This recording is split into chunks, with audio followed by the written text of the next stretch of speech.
Medal presents কৃষি সংবাদ সুজলা সুফলা।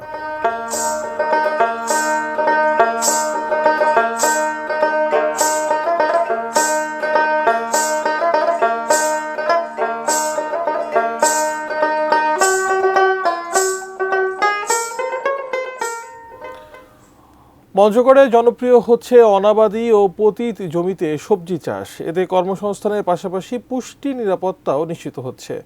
চাষিদের সব ধরনের সহযোগিতা করছে জেলা কৃষি বিভাগ।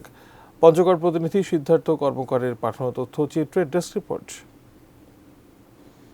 পঞ্চগড়ের বোদা উপজেলার ময়দানদিঘি ইউনিয়নের ভীমপুকুর গ্রামের শামীম কবির পথের পাশের পতিত জমিতে সবজি আবাদ করে এলাকায় সাড়া ফেলে দিয়েছেন বেশ। নিজের 10 শতক জমিতে বেগুন ও হলুদের সাথী ফসল হিসেবে চাষ করছেন লাউ এবং শিমও। এটাতে কোনো রকমের আপনার কীটনাশক ব্যবহার হয় না, জৈব বালাইনাশকের মাধ্যমেই হয়।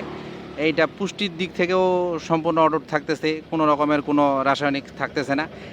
আর দ্বিতীয়ত হচ্ছে আমি এটা করে আর্থিকভাবে লাভবান হচ্ছি। শামীমকে দেখে পতিত জমিতে সবজি চাষে আগ্রহী হয়ে উঠেছেন অনেকেই।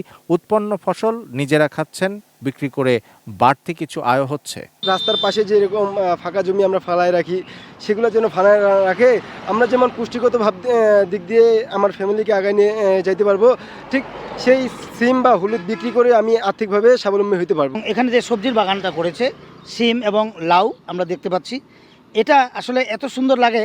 সবজি আবাদে কৃষকদের পরামর্শ সহ সব ধরনের সহযোগিতা দিচ্ছে কৃষি বিভাগ। এই সবজিগুলো বিক্রি করে এই ক্রমবর্ধমান সবজির চাহিদা মেটাতে সক্ষম হচ্ছে এবং তারা আর্থিকভাবে লাভবান হচ্ছে। পাশাপাশি আমাদের কৃষি ডিপার্টমেন্ট থেকে তাদেরকে বিভিন্ন সহযোগিতা করা হচ্ছে।